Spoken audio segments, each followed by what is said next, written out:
జై శ్రీరామ్. శ్రీమాత్రే నమః. శ్రీ గురుభ్యో నమః. 2025 సంవత్సరం మార్చి 29వ తారీఖు షడ్గ్రహ కూటమి మీనరాశిలో చోటు చేసుకుంటుంది.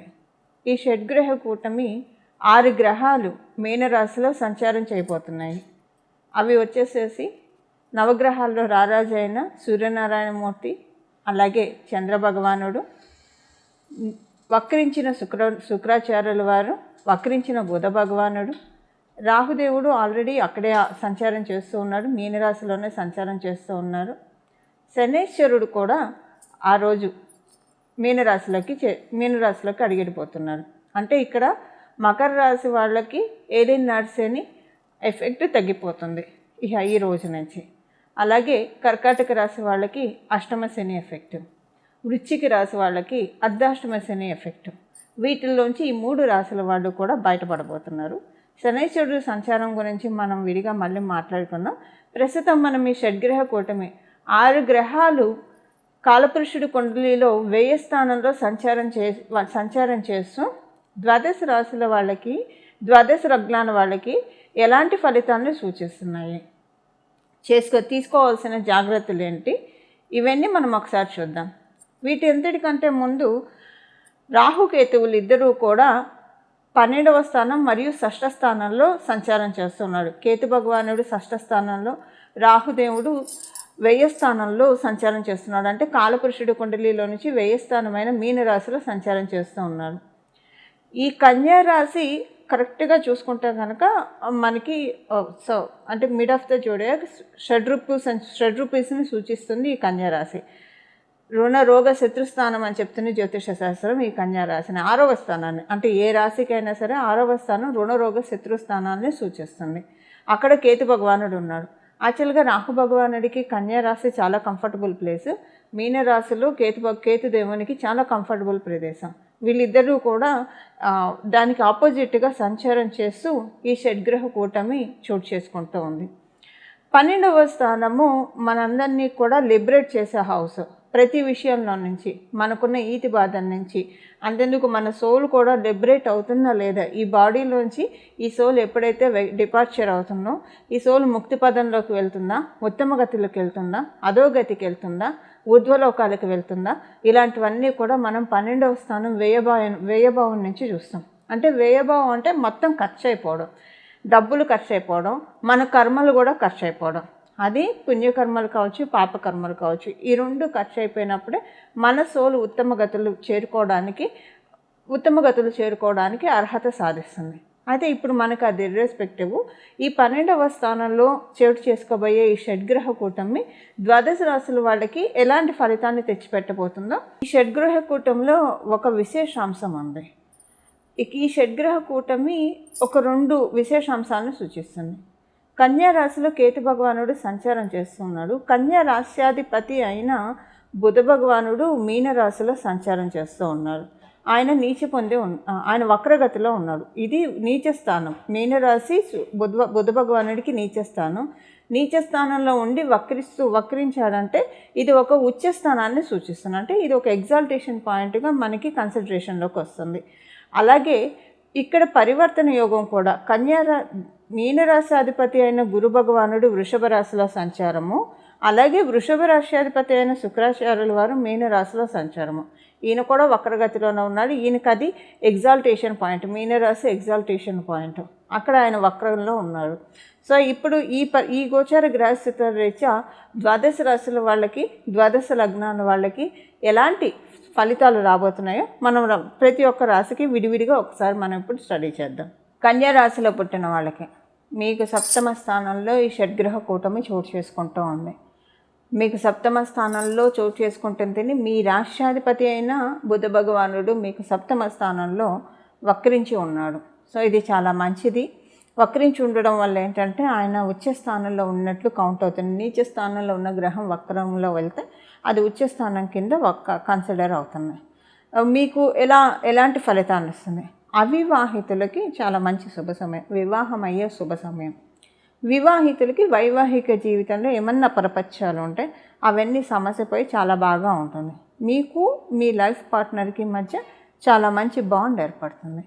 అలాగే మీకు బిజినెస్ పార్ట్నర్స్ ఉంటే మీకు మీ బిజినెస్ పార్ట్నర్కి మధ్య చాలా మంచి బాండ్ ఏర్పడుతుంది. ఇప్పుడు మీరు ఏమన్నా వివాహ ప్రయత్నాలు చేయాలంటే చాలా మంచి శుభ సమయం. అలాగే ఏదన్నా పార్ట్నర్షిప్ వ్యాపారాలు చేయాలన్నా, ఒక పార్ట్నర్ని మీరు అటాచ్ చేసుకోవాలన్నా కూడా ఇప్పుడు చాలా మంచి శుభ సమయం. దీనికి మీ ఇప్పుడున్న షడ్గ్రహ కూటమి చాలా చక్కగా ఆశీస్సులను అందజేస్తుంది. ఉద్యోగస్తులకి చాలా మంచి శుభ సమయం, చాలా మంచి ఫలితాలని ఉద్యోగస్తులు చూస్తారు. అయితే ఇక్కడ ఒక చిన్న విషయం ఏంటంటే, మీకు వ్యయాధిపతి అయిన సూర్యనారాయణమూర్తి కూడా ఈ షడ్గ్రహ కూటమి సప్తమ స్థానంలో ఉన్నాడు కాబట్టి ఇక్కడ మీకు ఏంటంటే ఒక చిన్న ఇబ్బంది కూడా ఉంటుంది. మీరు వ్యాపారస్తులైతే డబ్బు ఖర్చు బాగా ఉంటుంది. సెకండ్ థింగ్, మీరు ఉద్యోగస్తులైనా వ్యాపారస్తులైనా డబ్బు ఖర్చు ఉంటుంది. సపోజ్ ఒకవేళ డబ్బు ఖర్చు లేకపోతే కనుక మీకు మీ కళత్రానికి మధ్యలో, అంటే మీకు మీ జీవిత భాగస్వామికి మధ్యలో కొన్ని ఎమోషనల్ మూమెంట్స్ ఉంటాయి. ఎమోషనల్ మూమెంట్స్ అంటే మీ జీవిత భాగస్వామికి కొంచెం ఏదైనా హర్టింగ్స్ ఎదురవ్వచ్చు సొసైటీలో. అవి వాళ్ళు వచ్చి మీతోటి బాగా షేర్ చేసుకుంటే మీరు వాళ్ళని కన్సోల్ చేయాల్సి రావచ్చు. అలాంటి సిచ్యువేషన్స్. అంతేకాని ఎమోషనల్ మూమెంట్స్ అంటే మీ ఇద్దరి మధ్య అలాంటి మనస్పర్ధలు అలా అని కాదు. అలాంటి మూమెంట్స్ ఎక్కువగా ఉంటాయి. కొంత ఎక్కువగా దిగులు ఉంటుంది మీ జీవిత భాగస్వామి గురించి. ఎలా ఉంటుంది, ఎందుకు ఇలా జరుగుతుంది వీళ్ళకి అని చెప్పి ఒక బాధ కొంచెం ఉంటుంది. ఇది కొంచెం చిన్న హర్టింగ్ ఉంటుంది. ఇది ప్రారంధ కర్మలు తొలగిపోవడానికి మాత్రమే. ఎప్పుడైనా మనం బాధపడుతున్నాం అంటే మనం పాపం తరుగుతుందని, మనం సుఖపడుతున్నాం అంటే జాగ్రత్తగా ఉండాలి, మన పుణ్యం కరిగిపోతుందని, ఇంకా పుణ్యాన్ని అక్యుములేట్ చేసుకోవాలి మనం అక్కడ అని అర్థం. సో ఇప్పుడు మీరు ఒకవేళ మీ జీవిత భాగస్వామి విషయంలో బాధపడ్డా, మీ ప్రారంధ కర్మ మరియు వారి ప్రారంధ కర్మ తొలగిపోతుందనే కౌంట్ చేసుకోవాలి. కానీ దీన్ని ఎక్కువగా ఎక్కువగా బెంబేలు పడిపోవడం, ఎక్కువగా దీని గురించి ఆలోచించడము, అది మీకు ఇంకా కొత్త కర్మల్ని క్రియేట్ చేస్తుంది. సో ఈ విషయంలో ప్రస్తుతానికి కన్యా రాశిలో పుట్టిన వాళ్ళు, అలాగే కన్యా లగ్నంలో పుట్టిన వాళ్ళు ఎక్కడిదక్కడ వదిలేస్తూ వెళ్ళడం చాలా మంచిది. ప్రస్తుతం ఉన్న ఈ షడ్గ్రహ కూటమి ఇప్పుడు జరిగే పరిణామాన్ని మీరు క్యారీ చేసుకుంటూ వెళ్తే అది తర్వాత మీకు చాలా ఇది క్రియేట్ చేస్తుంది, చాలా ప్రాబ్లమ్స్ని క్రియేట్ చేస్తుంది. అంటే ఇప్పుడు జరిగే సపోజ్ మీకు ఈరోజు ఏదైనా ఆనందం వచ్చింది, ఆనందం ఆ సెకండ్ వరకు అనుభవించి మీ పని మీరు సపోజ్ మీకు ఉద్యోగంలో ప్రమోషనే వచ్చింది అనుకోండి, ఆ రోజు వరకు మీరు ఆనందించవచ్చు. మళ్ళీ నెక్స్ట్ డే ఆనందాన్ని క్యారీ చేస్తే మీరు చేసే పనిలో ఓవర్ కాన్ఫిడెన్స్ తోటి సరిగ్గా చేయలేక అక్కడ ప్రాబ్లం వస్తుంది. సో మీరు క్యారీ చేయకండి, ఆనందాన్ని క్యారీ చేయకూడదు, దుఃఖాన్ని క్యారీ చేయకూడదు. ఏదైనా బాధ వచ్చింది, అది ఆ రోజు వరకు ఆ సెకండ్ అంతవరకే వదిలేశారు. మళ్ళీ నెక్స్ట్ డే క్యారీ చేస్తే అది మీకు ఇంకా కొన్ని కొత్త ప్రాబ్లమ్స్ని, కొత్త కర్మబంధనాన్ని చుట్టే అవకాశం ఉంది. ఈ విషయంలో మీరు కొంచెం జాగ్రత్తగా ఉండాలి కన్యా రాశిలో పుట్టిన వాళ్ళు, కన్యా లగ్నంలో పుట్టిన వాళ్ళు. సో ఏ రోజు ఫుడ్ ఆ రోజు ఎలా తీసుకుంటామో, ఈరోజు ఆనందం ఈరోజు దుఃఖం ఈరోజే, మళ్ళీ నెక్స్ట్ డేకి క్యారీ చేయకూడదు. ప్రస్తుతం ఉన్న అంటే ఎప్పుడైనా మనం ఆనందాన్ని క్యారీ చేయొచ్చు, దుఃఖాన్ని క్యారీ చేయకూడదు. బట్ ప్రస్తుతం ఉన్న గోచార గ్రహంలో ఉన్న షడ్గ్రహ కూటమి దేన్ని క్యారీ చేయడానికి ఒప్పుకోవట్లేదు. ఎందుకంటే 12th హౌస్ న్యాచురల్ గుజోడు ఐక్లో 12th హౌస్లో ఏర్పడటం వల్ల ఎక్కడిదక్కడ పులి స్టాప్ పెట్టేయకపోతే కనుక ఇది మళ్ళీ తర్వాత మీకు వచ్చే దుఃఖం ఇంకా కామాలతోనే ఉంటుంది, ఫుల్ స్టాప్ ఉండకుండా అవుతుంది. సో అందువల్ల అంటే మళ్ళీ ఆనందం కూడా కామాలు ఉంటే మంచిదే కదండి అని అనుకోవద్దు.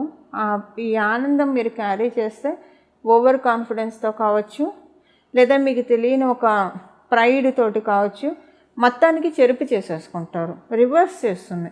ఎందుకంటే ఇక్కడ శుక్రాచార్యుల వారు కూడా వక్రించి ఉన్నారు. సో మీకు శుక్రాచార్యుల వారు కూడా వక్రించి ఉండడం వల్ల కొంచెం జాగ్రత్తగా ఉండాలి. ఒక శుక్రాచార్యుల వారు వక్రించి లేకుండా సవ్యగతిలో ఉంటే ఆనందాన్ని క్యారీ చేస్తే చాలా బాగుంటుంది, దుఃఖాన్ని ఫుల్ స్టాప్ పెడితే చాలా బాగుంటుంది. బట్ రెండింటికి మీరు ఫుల్ స్టాప్ పెట్టాలి, నెక్స్ట్ డేకి క్యారీ చేయకూడదు. అదొకటే. ఇంకా రిమైనింగ్ మ్యాటర్స్లో అంతా యథావిధి, యథా రాజా తథా ప్రజ లాగా ఉంటుంది. చెప్పుకోదగ్గ ఇబ్బందులు అయితే ఏమీ లేవు. ఇది ఒక్క విషయంలోనే ఏ రోజు విషయాలు ఆ రోజు వదిలేస్తూ నెక్స్ట్ డేకి మూవ్ ఆన్ అయితే కనుక చాలా మంచి ఫలితాన్ని షడ్గ్రహ కూటమి ఇస్తుంది.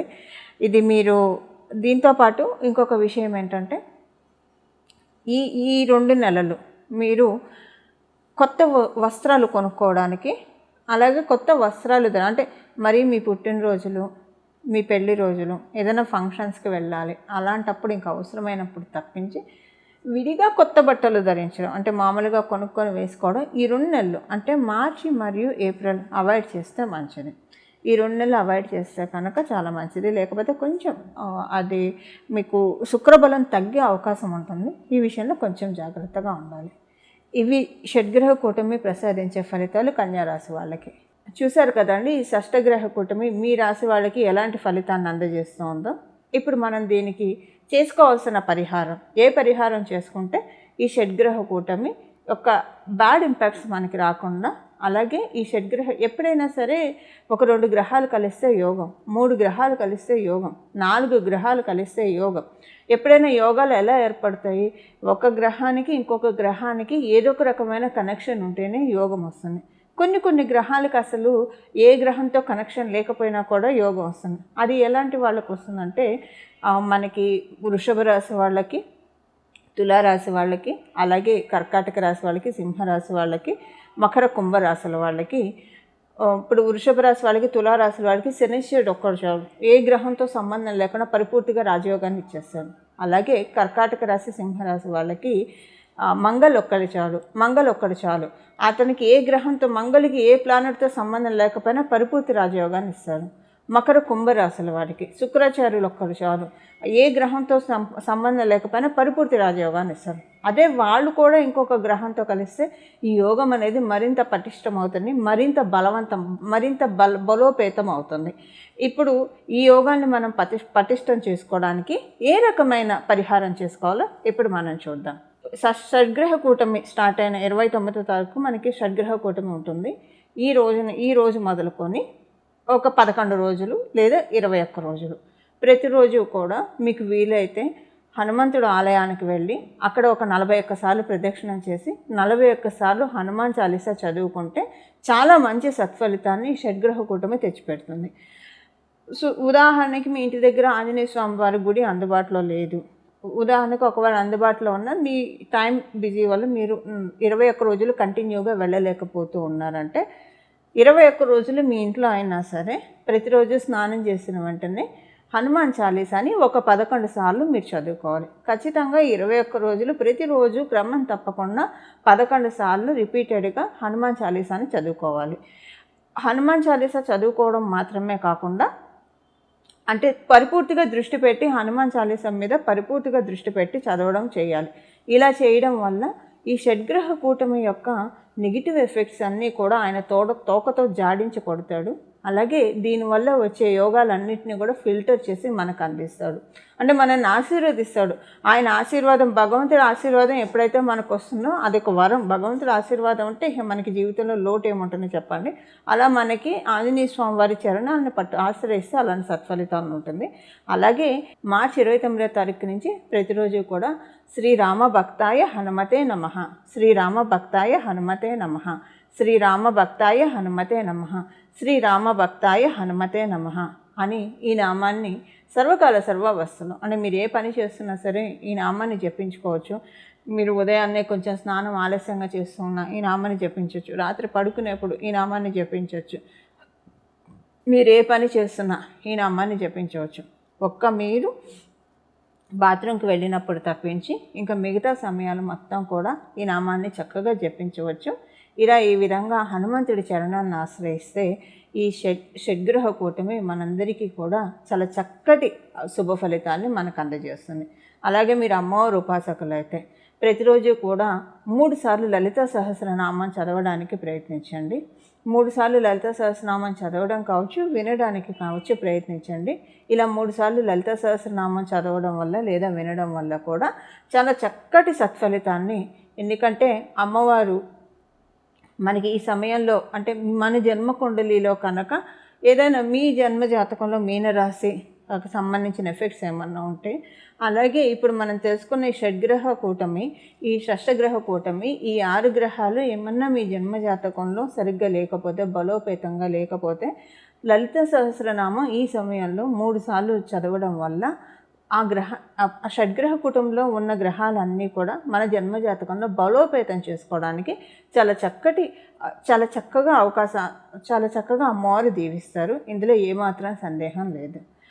ఇలా మనందరం కూడా ఈ షడ్గ్రహ కూటమిని చక్కగా అనుకూలంగా మార్చుకోవాలని చెప్పి మన జన్మజాతకంలో ఉన్న ఇబ్బందుల నుంచి మనం బయటపడి గట్టెక్కి, అలాగే మన జన్మజాతకంలో ఉన్న బ్లెస్సింగ్స్ని మనకి వెలికి తీసే షడ్గ్రహ కూటమికి మనందరం కూడా ఆహ్వానం పలుకుదాము. మంగళం. నమో భగవతే వాసుదేవాయ.